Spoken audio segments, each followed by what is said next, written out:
The forest had no mercy. Kael Dawnridge had known this since he was 7 years old, when his father, Commander Aldrich Dawnridge of the Ironveil Guard, had taken him hunting in the Ashwood wilds and told him plainly, "This forest does not care if you are good or evil, boy. It only cares if you are strong enough to leave." Kael had been strong enough then. He was 23 now, lean and sharp-eyed, with calloused fingers and a longbow that had never once failed him. He moved through the thick canopy of twisted oaks and silver birch with the practiced silence of someone who had grown up watching a soldier, learning to walk the way soldiers walk, low, quiet, purposeful. He was not hunting game today. He was following a trail of blood. The trail had begun 3 miles south, near the collapsed watchtower at the edge of Ironveil's farmland border. Someone, or something, had been wounded badly and had pressed north into the Ashwood. The blood was dark, almost violet in the gray morning light, and the footprints beside it were large. Larger than any human foot. The toes were clawed, the stride long, and the pressure pattern told Kael that whoever left these tracks was carrying significant weight on their right side, which meant their left was injured. Kael was not a soldier. He had never joined the guard, despite his father's long shadow and the expectation of every man in Ironveil that the commander's son would march, train, and serve. He was a woodsman, a tracker. He sold pelts, mapped forest trails, and occasionally guided lost travelers back to the city gates for coin. He was, by most measures in Ironveil, a disappointment. He crouched beside a mossy root and examined a fresh print. Deep, recent, no more than 20 minutes old. He looked up. Through the trees, maybe 40 yards ahead, something moved. She had been running for 4 hours. Vara Stoneclaw, called Vara by the few who knew her well enough to drop the formality, was not the type to run. She was a half-orc, 6 feet and 2 inches of muscle, scar tissue, and stubborn pride. She had fought pit matches in 3 different cities. She had survived 2 wars, 1 collapsed mine, and a shipwreck in the Coldmere Sea. She did not run, but she had 6 crossbow bolts in her left thigh, another buried in her shoulder, and the Thornhide Syndicate's best trackers, all 12 of them, were somewhere behind her in these woods. She had come to Ironveil for a single purpose, to deliver a sealed letter to a man named Greaves, a cartographer who lived inside the city walls. The letter was from her employer, a merchant woman named Fess Calloway, who traded in rare maps and older secrets. Vara hadn't read the letter. It wasn't her business. Her business was delivery, and then payment, and then leaving. But the Thornhide Syndicate had other thoughts. They had intercepted her at the city gate. Not aggressively, not at first. A man with a pale smile and 2 clean boots had simply appeared at her elbow and said, "We'd like that letter, if you please." She had said no. More directly than he'd expected, judging by the look on his face and the subsequent disappearance of several of his teeth. After that, things had escalated. Now Vara moved through the Ashwood wilds with blood soaking her left leg, her breathing ragged, and the particular grim focus of someone who fully intended to survive, but was open to the possibility that she might not. She had her short swords, Fong and Cinder, the pair she had carried for 8 years, but drawing them required both arms, and her left arm currently had a crossbow bolt buried 3 inches into the shoulder muscle. She could draw Cinder with her right hand. One blade against 12 syndicate trackers. She liked those odds better than most people would, which said something about either her confidence or her judgment. She broke through a stand of silver birch and stopped. The trail opened into a wide hollow, a natural bowl in the forest floor, ringed by steep earthen walls thick with roots. Beautiful, in the cold morning light. A dead end. She turned. They were already at the rim. She counted them in less than 2 seconds, a habit that had kept her alive longer than most fighters twice her age. 12. No, 11. One was missing, probably flanking. She filed that away. The pale-smiled man was there. He had a splint on his jaw now, she noted. He was not smiling. "End of the line," he said. His voice carried the careful flatness of someone trying not to show how angry they were. "The letter, and we'll make this quick." Vara drew Cinder. "Quick isn't something I've ever been good at," she said. They came down the earthen walls like a tide. Kael had followed the trail to the ridge of the hollow. He arrived at the exact moment the first man reached the bottom of the slope. He took in the scene in one long breath. A half-orc woman in battered leather armor, one sword drawn, bolt wounds in her thigh and shoulder, standing her ground against 11 armed men. The hollow, the walls, the angles. His father's voice, clear as a bell in his memory. A soldier doesn't think about whether to help. He identifies the situation, assesses his capability, and acts. Kael had 36 arrows. He was 60 yards away, elevated. Good angle. Morning light over his shoulder. He was in shadow, they were lit. He knocked his first arrow. The pale-smiled man shouted something at the woman. She said something back that made 2 of the men laugh despite themselves. She parried the first strike, fast, clean, economical, and opened a cut on the attacker's forearm. Good fighter, Kael registered. Trained. Hurt badly, but not slowing down. He exhaled. His first arrow took a syndicate crossbowman in the shoulder, spinning him sideways before he could raise his weapon at the woman's back. Every head in the hollow turned upward. Vara heard the sound before she understood it. A sharp, high whistle, and then a grunt behind her. She glanced back. One of the crossbowmen was down, an arrow through his bow arm. Someone was shooting from the ridge. She had exactly half a second to process this before the attack resumed, and she processed it efficiently. Ally or opportunist, either way useful right now, think later. She drove forward into the gap the fallen crossbowman had left, using the confusion to close distance with the pale-smiled man, who was now shouting at someone on the ridge in a voice stripped of all its earlier calm. She caught the wrist of a sword-swinging syndicate fighter, pulled, redirected, let momentum do the rest. He went face-first into the earthen wall. Above, the arrows kept coming. Not rapidly, not the panicked volley of someone scared. Steady, measured. One every 4 or 5 seconds, each one precise. A shoulder here, a thigh there. Nobody killed, Vara noticed distantly. Whoever was shooting up there was very deliberately not killing people. Interesting choice. 3 men broke and ran back up the north slope. 2 more followed when the 4th arrow found the pale-smiled man's sword hand and sent his blade spinning into the leaves. He stared at his hand. At Vara. At the ridge. This isn't over, he said. It is for today, she said. Take your people and go. He held her gaze for a long moment, the calculation happening behind his eyes, clear as math, and then he turned and climbed. They all climbed. Vara stood alone in the hollow.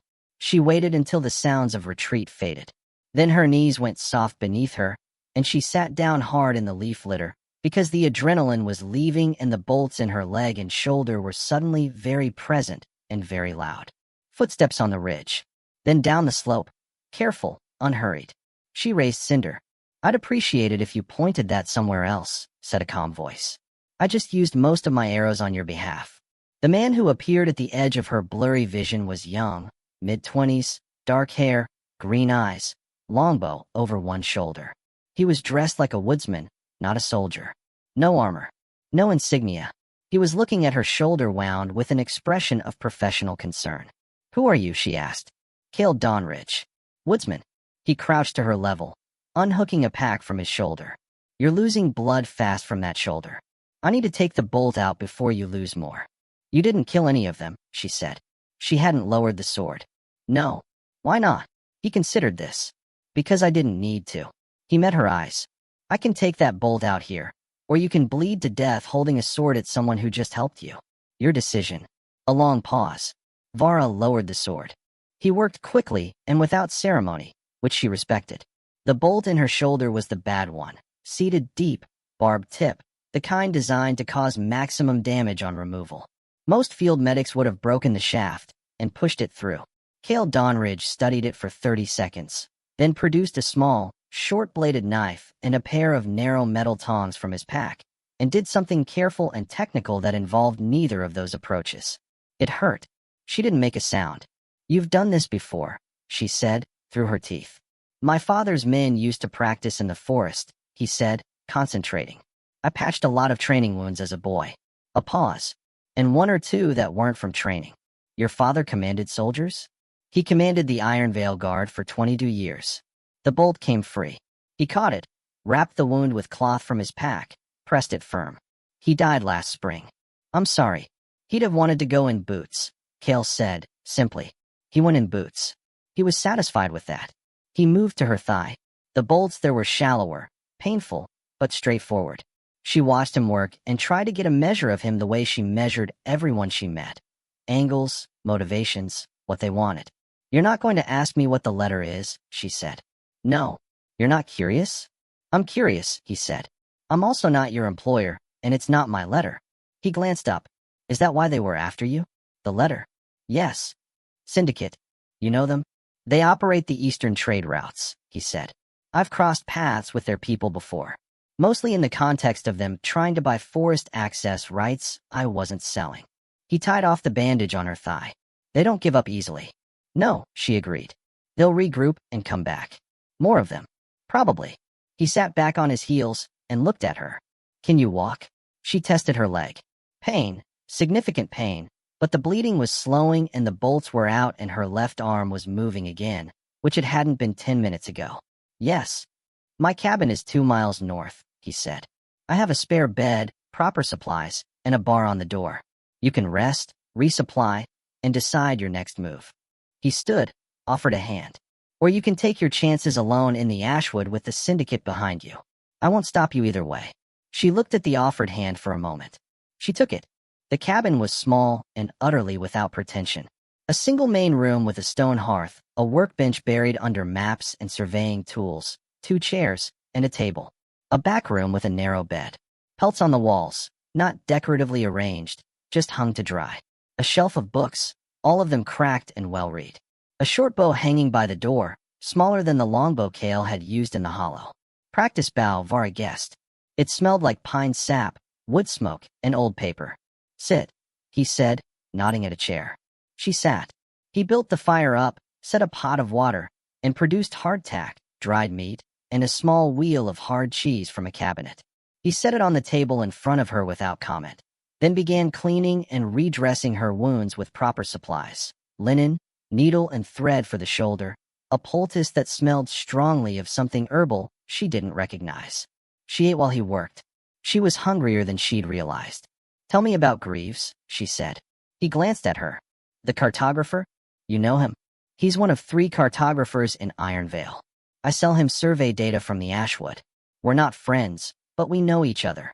A pause.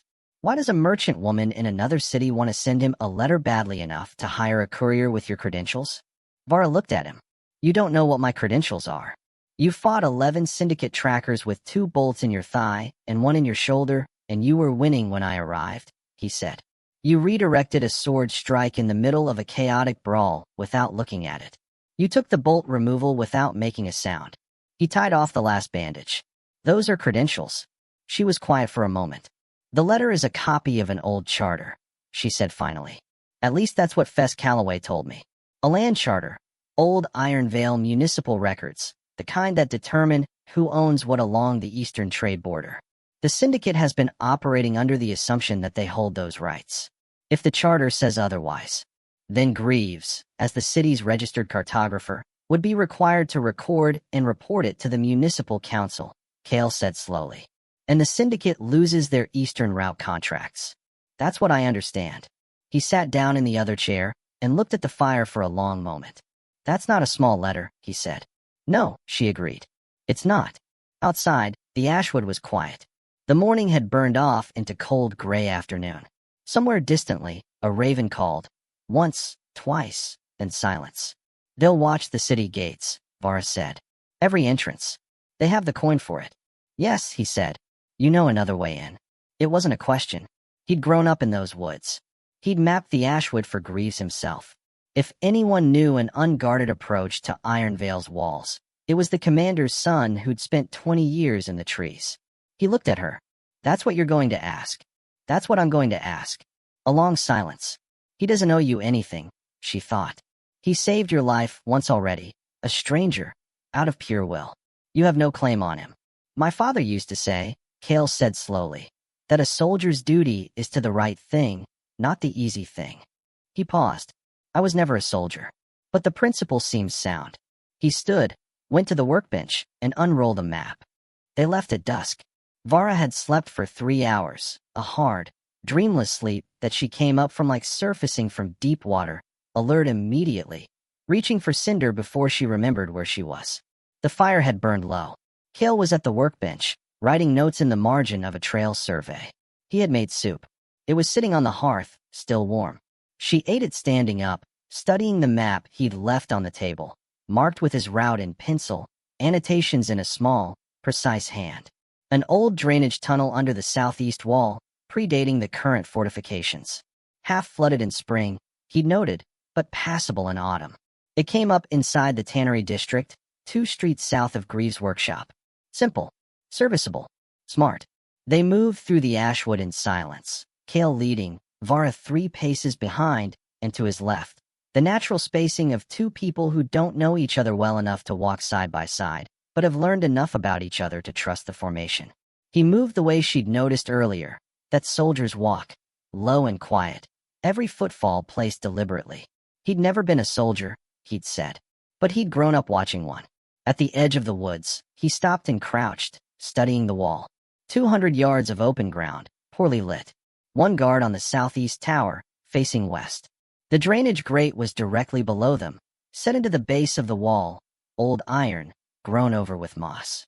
15-second window between the tower guard sweeps, Kael murmured. We cross. I pull the grate, we drop in. The tunnel is chest deep for me in places. Probably waist deep for you. Cold, she asked. Very. Fine. They crossed in the dark, fast and low. The grate was rusted but came free with a controlled pull. Kael had clearly checked it recently, had perhaps oiled the hinges, she realized. He'd thought ahead. They dropped into black water that hit her thighs like a blade of ice, and she filed the cold away and moved. The tunnel was narrow, dark, and smelled powerfully of mud and old stone. Kael had a small lantern, hooded to a sliver of light, just enough to see the curve of the passage. They moved in silence, the water pushing gently against them, following the trickle of current toward the city's interior. 8 minutes. They came up through a floor grate in the back room of an empty tannery, soaking and shivering, into the nighttime sounds of Ironveil's southeast quarter. Distant voices. Cartwheels on cobblestone. The smell of cook fires and tallow. Vara stood in the dark room and breathed. Home, for some people. For her, just a city. But alive. She was alive in it, which was the relevant fact. 2 streets north, Kael said quietly.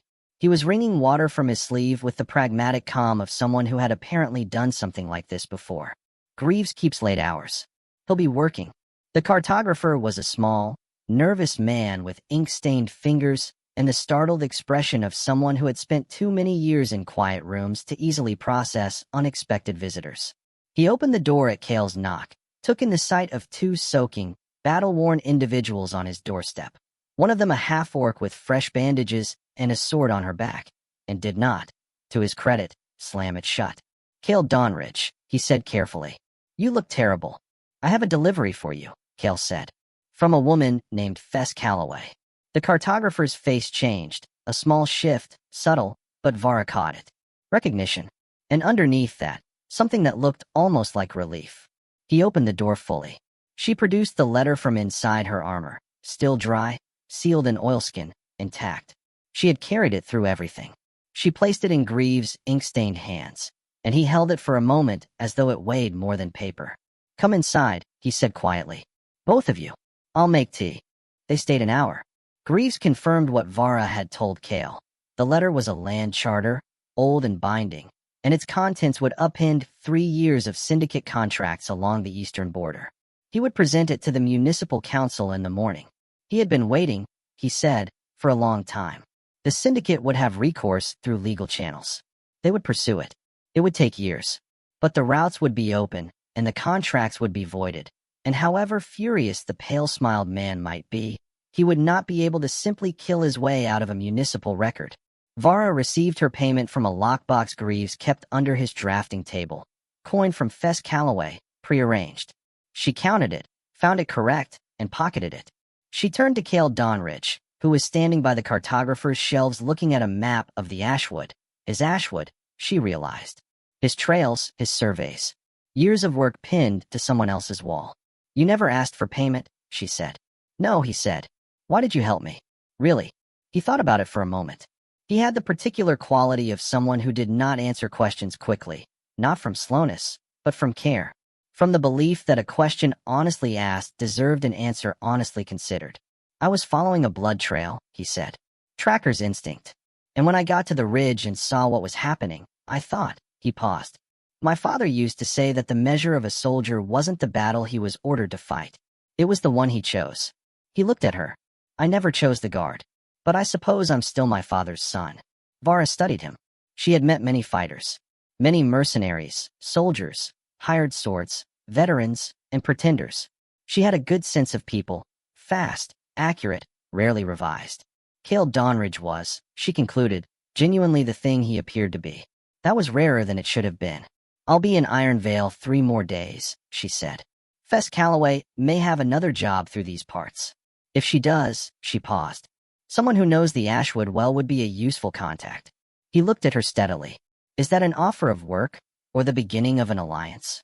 I haven't decided yet, she said honestly. For the first time since she'd met him, Kael Dawnridge smiled. It changed his face considerably. Younger, warmer, something released in it that the careful quiet usually kept contained. Come back tomorrow, he said. I'll make better soup. She left into the Ironveil night, the coin in her pocket and the weight of the delivered letter gone from her armor. The streets were lamplit and ordinary, and somewhere behind her a cartographer was breaking a seal on a document that would move the pieces of power in ways neither she nor anyone else could fully predict. She walked. She thought about the man on the ridge, the arrow that had come at exactly the right moment, the precise and measured shots, none of them killing blows. The cabin with its maps and its wood smoke.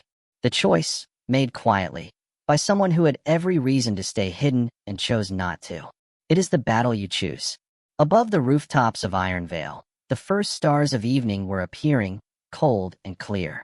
Vara Stoneclaw, battered, paid, and alive, looked up at them briefly. Then she walked on.